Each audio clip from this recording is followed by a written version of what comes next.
All right, y'all, here we go. Another episode of 40 Social Club. We are back here today to talk about the power of the second half. Last week, we talked about Kendrick Lamar and that epic Super Bowl halftime show. So now we're going to talk about what does the power of the second half mean? Think about the Kansas City Chiefs and what they thought about the power of their second half.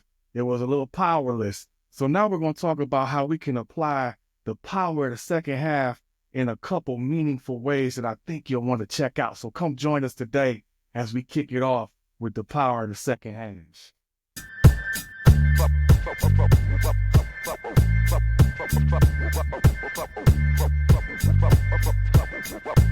Welcome everybody to the 4050 Social Club, a virtual forum that focuses on Black men and helpful and healthy ways to transition successfully from our 40s into our 50s and beyond. We aim to do this by presenting and talking about a variety of topics from health, wealth, and spirituality to relationships in our professional lives and continuing aspirations to simply being a great human.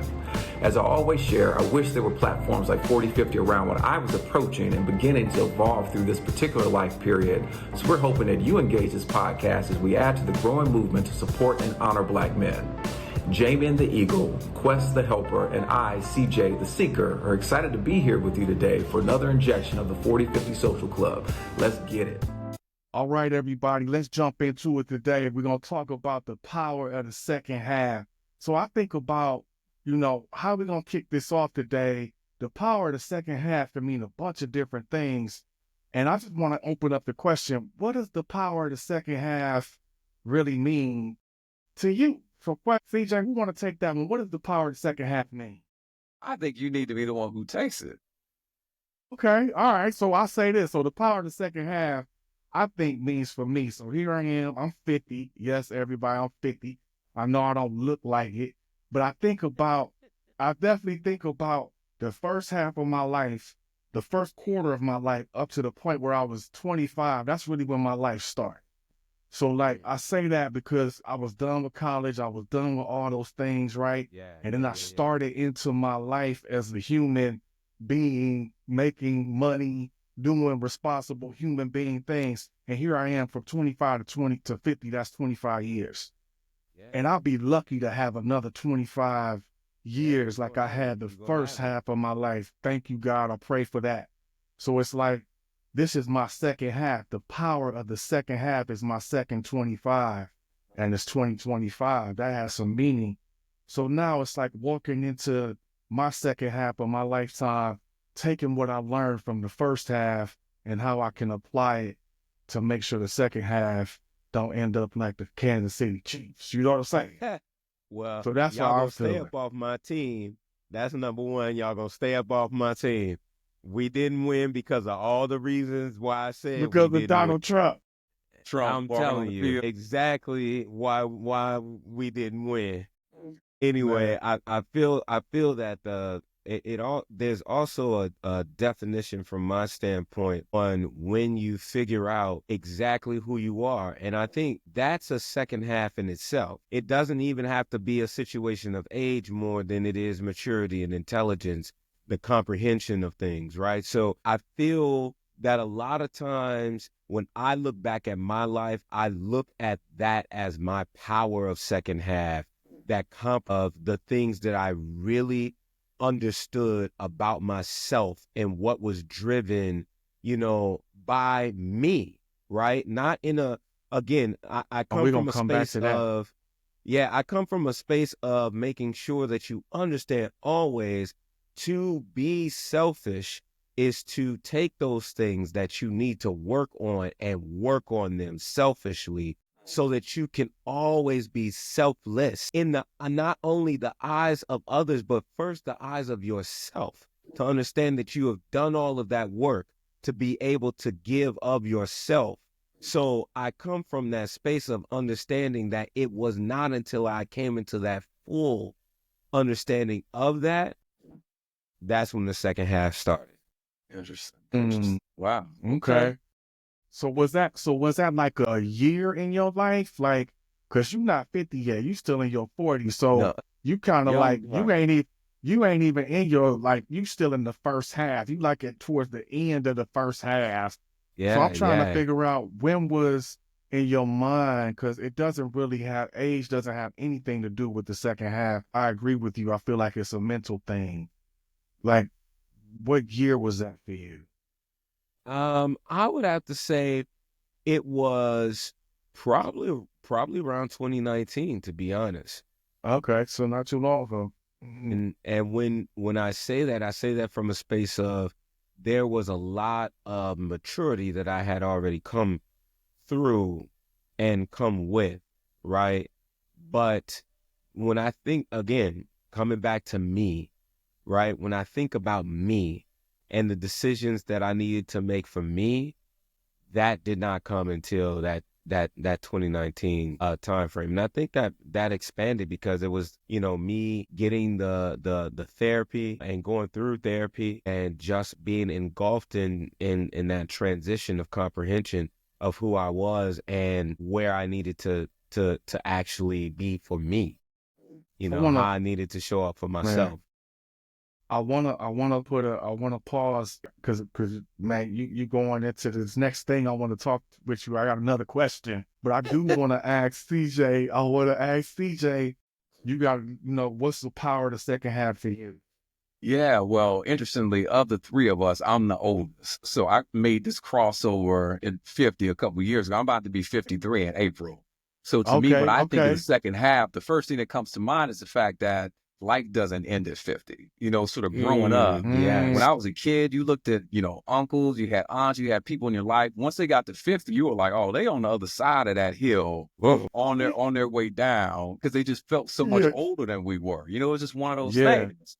And so I remember as I was getting close to that, in my mind, I was like, wow, I'm actually close to the age now that those people were when they crossed over 50, like they were old to me. Yeah. So that's going to happen. And the way that our society is set up, it's not set up for people on that second half. It really is set up for the people in the first half, people on their way up to 40, let alone 50. So the way it's set up, you have to be strong enough in yourself to be able to kind of break out of that and understand all the messages that seem to be coming our way. Those don't necessarily apply to me. And I want to be a part of understanding how much life there is to live in the second half. Getting back to what Wes was saying a little bit earlier, and Jamie, you were saying it too, all the dumb stuff that I was doing when I was younger, I learned from all of that. And there were times like when I think about, especially where I am right now in that like spiritual journey for me, I was always that dude. Like, Jamie, you knew me back then.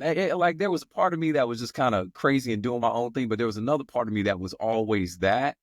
But I was at this point where I was trying to burrow through, like I was trying to force it to happen on my timeline, even though in the back of my mind and in my heart, I knew that's not the way it was supposed to be, right? Like the idea of bringing my will into congruence with thy will.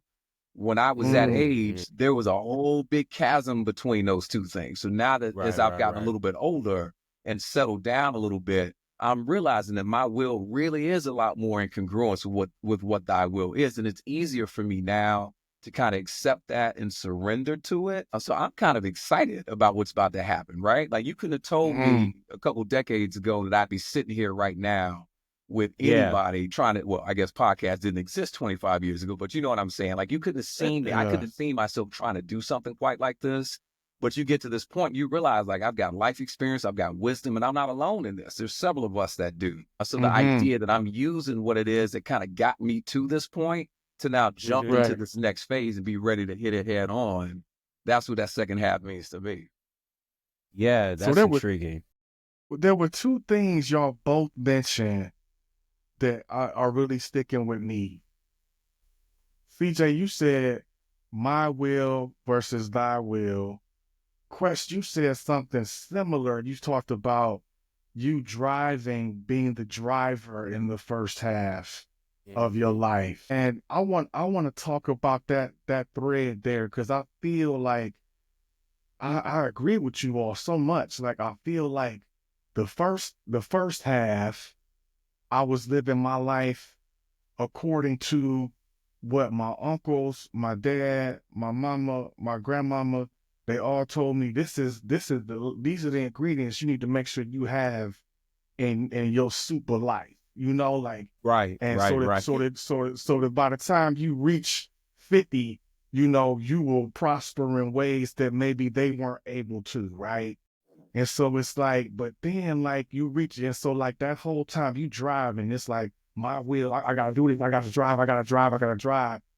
But then you reach a certain point, you like, well, I don't want that. You know? Yeah. And Just and I feel like that's when that's the pivot that happened for me. But go ahead. yeah. So explain to us how you understood the pivot. That's what I was gonna ask.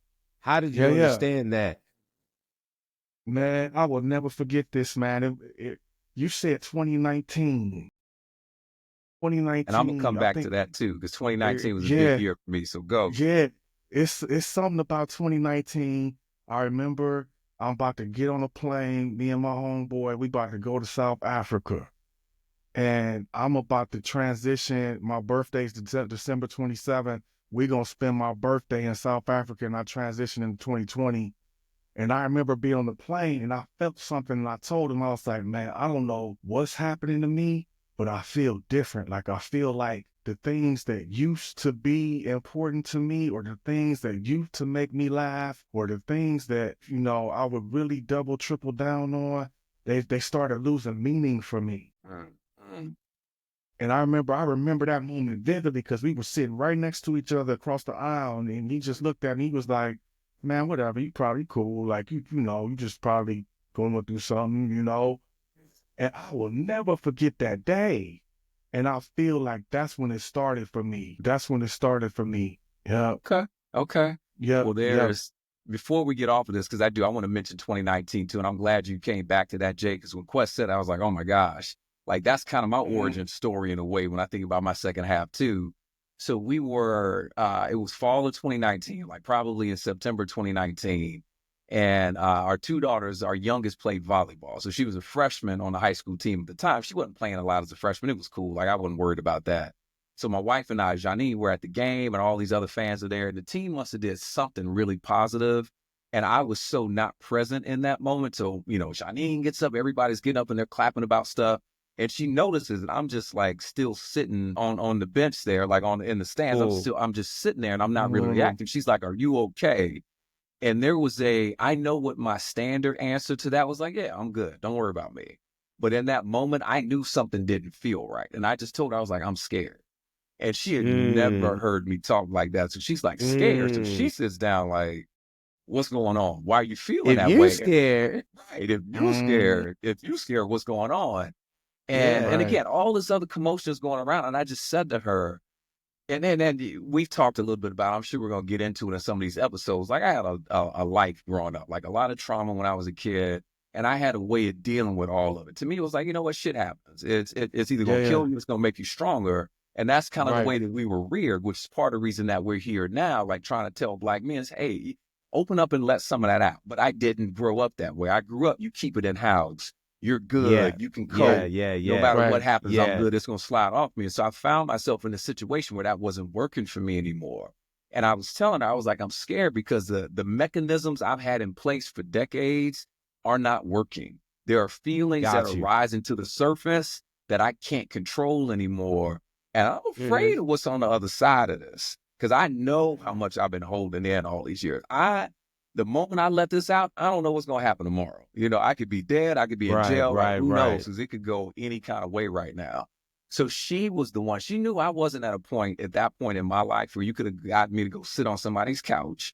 So she's like, hey, would you be willing to talk to a therapist online? And this is before COVID. Nice. So like Zoom, all that wasn't a part of the normal lexicon. I was like, I know I need something that's a happy medium for me. And that was 2019. And here I am 6 years later, still with the same dude, going through all this stuff and like really unraveling all these things. So again, getting into the second half, that's what this is for me. Like this is the me that is starting to open up and share with the world what I believe my gifts to be, Like I get to define it now. And what's great is what I'm defining, or the way it's being defined for me, is really something that's more in line with thy will than my own. Like I believe that each of us has a gift.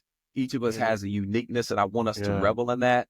I can't advise people to do that if I'm not doing that myself. Yes. Inspirational. You said a lot. I feel like just understanding like where you are now is that part, right? Because people are going to see this and they are going to, see this other part of you coming up here soon. And they're going to come back to this video and they're going to say, gave me that little piece and now I've connected it all, right? So it could be just that full circle. That second half can be that closer. You know what I'm saying? You think about the fourth quarter, it may come down to the last play, but the point of it is getting up to that last play. Look at all that I went through. Look at all that I got through, and look at the benefit of getting to this point. Look at the victory. So, yes, that's inspirational. It's so inspirational. I can't help but think about, you talk about thy will, and of course I immediately go to scripture like thy will be done, like I'm always saying thy will be done. I'm like walking around all the time saying thy will be done. And I think to your point, it's like a release. It's a release of, okay, I'm here now. And I can't do this by myself. Maybe you've been here with me the whole time, but I was really going on about it with my own agency. But now I'm reaching the point where I'm like, okay, I know I'm going to be amazing. I already am amazing. We already are amazing. But to reach our dreams, it has to happen with someone else outside of ourselves. Yeah. And so I think that's the piece of recognition for me, is like, how do I now unravel, as you mentioned, because I got a therapist too. How do I unravel all these things I was taught to get to this point, right? So I can unravel these things to get to the point that I want to get to. Yeah. And, I think it's a holistic thing, like, what you eating, what you drinking, what you, who you surrounding yourself around, like what you consuming mentally. Like, it's not just like one thing, and I just find myself wanting to consume all these things at once to make sure that I'm like, okay, I don't miss nothing. I'll never forget when I turned 50, man. My uncle, love him to death, but he said something to me that just stuck with me for a minute, man. And it never really stuck with me like before that time. But he was like, you running out of time. Wow. And man, it was kind of an emotional moment for me. You know what I'm saying? Because I was just like, damn, am I? Yeah. And this is somebody who is, 20 years older than me. Amen. And he's trying to share something with me like, yo, man, he's running out of time. But he's speaking to me like, look, man, like everything you do moving forward you need to go all in. Like, don't leave nothing left on the field, bro. Like, that's it. Go. That's it. All the way. That the last moments of the game. You want to be in control of the game. You want to be the game. You want to be the quarterback that knows that they're going to make that final throw, and that final throw is going to be for that touchdown that puts you over the top. And that's that time that he's talking about. Yeah. You right? You know what else? Like, don't waste that moment. Yeah. You now know what you need to know. Don't waste that moment. Yeah. And another thing that kind of goes along with that, unlike in a game, like a football game, we're talking about the Super Bowl, unlike in a game where you know when it's going to end, we don't know when it's going to end. It could happen. That's right. A second from now, it could happen 10 snaps from now, it could happen years from now. Who knows what it's going to be? What you don't want as an athlete, you never want to leave the field feeling like you could have given. So when your uncle's saying that to you, I think he's kind of looking at it that way. You don't know when it's going to be. Yeah. So why waste time? Why waste that time? Who you are? You know what I mean? Like, why waste time playing it half-assed? Like, put yourself in the game and play, right? Put yourself in the game and play.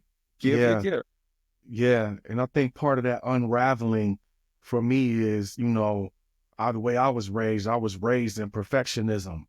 you know, and it was like it's got to be picture perfect before you do everything, and like I would just like stay in this cocoon of paralysis where I'm like I gotta perfect this thing before I give it to the world because somebody gonna criticize it or somebody gonna tell me it ain't right, you know? And it's like I don't know, man. The light switched for me after that conversation with him, and I'm like, well, who cares? You know, like I find myself, you know, typing in ChatGPT about these ideas and these dreams that I'm thinking about, but then I'm like talking to this damn thing like, well, what if somebody thinks this way? And he talking back to me like, who cares? Who cares what they think? Because they not doing it. So really, why they have anything that you gonna be caring about? Yeah. And it's not like, for them. damn. And it's not for them. It's not It's for not them. for them. You know? Yeah. It's not for them. Yeah. It's not for, but you had to come to some sort, again, that's coming back to self. You had to come to some sort of clarity to understand it's not for them. Mm. Yeah. There is a clarity there. There's a comprehension there. You're not just making a statement because others have made that statement. You are making a definition on your boundaries, on your morals, on your values. Yeah. You are saying this is not for them. Mm-hmm. It is possibly, it could be, it doesn't matter where it is not for them. Yeah. Yeah. They are not at this point yet to receive, if they will ever, right? Right. But right here, right now, where we are right now, this person or this situation is not for them. Mm-hmm. Mm-hmm. And you had to come to some sort of level of comprehension to even be able to have what I think is the confidence in yourself. I was just about to go there. Say a thing like that. Yeah. Because that is a boldness. That is a boldness when you are standing on a decision. Right. That, I don't know about anybody else, but how many times a day are you flirting with making a decision? Yeah. And for you to stand boldly and say, nope, what we talking about right now, not yet. This is not for them. Wow. Mm-hmm. That's a declaration in yourself. Yeah. And that boldness that you're talking about, like that boldness, that's standing in your truth. Right? Like that's looking at everything else that's out there. It's like, I don't need anybody else to get me. I don't need anybody else to get me. I just got to be me. Whatever that means. And you take the good stuff, you take the bad stuff. Shoot, that's how we learn how to get here in the first place. Yeah. But now in the second half, we're able to do it from a much more enlightened space. Like, think about that. The number of times, and I'm sure we all do this, you'll work with some folks and they're a lot younger than you, and you're like, okay, this is good. They got great ideas. But I know just from experience that it's not going to happen just like that. It's a great idea. Right. We're not going to wake up tomorrow and just be different as a culture. Like, that's just not how it happens. It's like the rate of real change is actually gradual. But that's something you can really only get with experience. Actually, I shouldn't say that. You can learn it, but you can't feel it until you actually experience it. You know what I mean? And that's where you are right now. Like, you're getting to that point of, at the end of the day, I know what was given to me as ideals I was supposed to strive for. You get to a certain point and say, I've done some of those things. I haven't done some of those things. But at the end of the day, even the ones that I did, there's no fulfillment in that. It's not, it's not sustaining me for the rest of my life to know that I did this, that, or the third. Right. And so it's that kind of experience as you have it that helps me to start relinquishing my will to get into thy will. Because as I keep trying to control it, as I keep trying to be like, I know what I need to do, but I don't really want to make that sacrifice. I want to get to where I'm trying to go on my terms. I did that for a long time. And it made it felt like it was working at times, but it didn't. And time after time, it just wasn't. I was like, well, damn, it's time for me to just give this up. And the moment of surrender, when you let it go, that's the moment you allow what is to start flowing through you, man. In a way that as a youngster, I just wasn't going to be able to get. Right. Could have understood it, but I wasn't going to feel it the way I feel it. Yeah. And I think it's so interesting, man. We talk about the power of the second half I think back to now, I look on social media, it consumes us, right? It's on every time you look in your phone on social media, somebody telling you, you ain't, you need to do these things so that you could become the shit.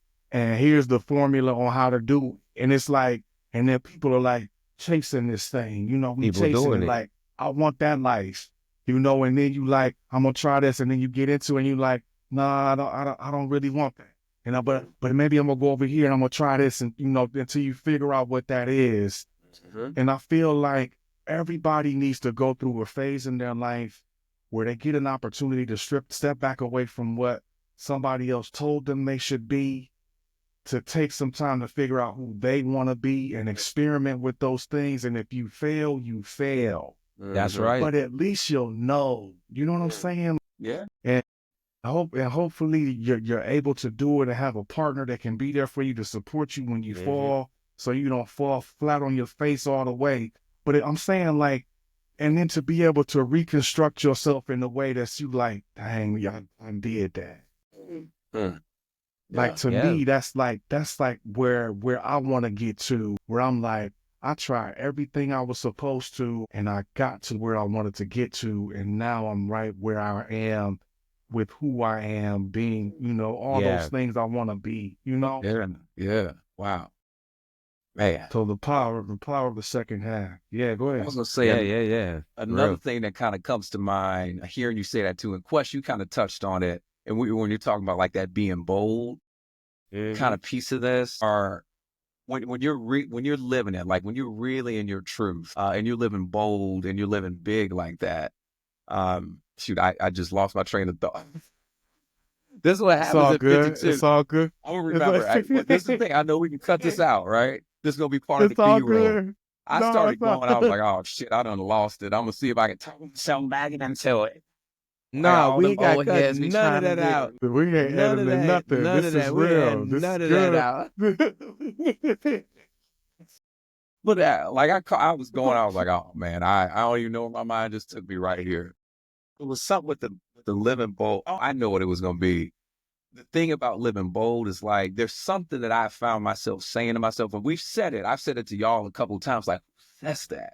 You'll have these thoughts, you'll have these feelings, and they just sound like the craziest thing, but you feel them so strongly that you just have no recourse but to express it. And then that doubting part of you, like, but who says that? Like, who talks like that? And one day I was asking that question, talking to my therapist, and I was like, well, shit, I'm the one who says it. Like, I actually believe. Yeah. And so why am I allowing somebody else's thoughts about what I'm supposed to be get in the way of what I know I am? And so, Jay, when you're also talking about, like, what you want to be, I'm here. You know where I come from. I'm here to be like, you're already there. You're already there. This is the part about solving yourself. Solve yourself. Realize, like, you're the only one who can't see what it is that you are. Like, Quest and I, we'll look at you if we went down some kind of 360 kind of thing, we're giving feedback and doing whatever else, I guarantee you, we would start pointing out things about you that you don't even know that you give off, right? Once you remove that part of the filter, that insecure part of the filter, what's left is you in your full magnitude, and you're going to be doing stuff where others might be like, damn, who does that? Who says that? You're like, I do. I do, because that's how firmly I'm living in this truth. I mean, the only thing I think I'm going to throw in, and it's the same sort of thing I just kind of been talking about tonight and will continue to talk about, is understanding the power of being who you are. Yeah. Right? Yeah. And not relinquishing your power by putting it on somebody else, by putting it on the system, by putting it on this, by putting it on that. At the end of the day, if there's some discontent there. Yeah. Right. You know what? Why are we going to spend all of our time and energy trying to get somebody who ain't looking out for us to change? Right. Like, to me, that's wasted energy. So, like, really thinking about how to step into your power and not giving it up to somebody else and saying, like, oh, if they just do right, I'm going to live better. No, maybe if that's the case, great. But I don't have time to wait on that.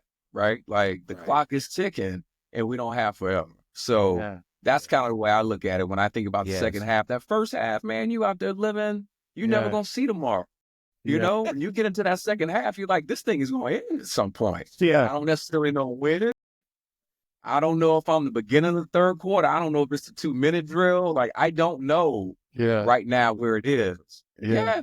But wherever I am, I got to make sure that this drive I'm about to do as an offense or this drive I'm about to stop as a defense, I'm bringing everything I got. Yeah. Oh, man. I love it. I love that. Those are both two very profound ways to end this thing. And I think, the only thing I can remember and I will remember from this episode is just go all in, man. Yeah. If there was ever a theme for the second half, is go all in. And leave it all on the field. Just leave it all on the field. Leave it all on the field. And if you lose or whatever may happen, you ain't gonna lose. But at least you gave it everything you had. You gave everything. You know what I'm saying? And there's a celebration in that. That's the celebration. Yeah. Yes. That's the celebration. Because many are not. Many are not even trying. Yeah. Yeah. Oh man. All right, y'all. We love y'all. We enjoyed this episode. The power of the second half was powerful. It was powerful. Hope you enjoyed this one. We enjoyed sharing it with you. We look forward to seeing you all next week on another episode of 4050 Social Club. From myself, Quest, and CJ. Peace. See y'all next time. And that's a wrap on another successful and penetrating episode of the 4050 Social Club. We're obviously so glad you joined, and we hope you found something healthy, affirming, and powerful in today's content. Please help support this movement by liking this video and following us on Instagram and YouTube at 4050.socialclub. We'll see you again next week, same time, same channel, as you work with us in this important and growing community to make these the best years of your best life. Until then.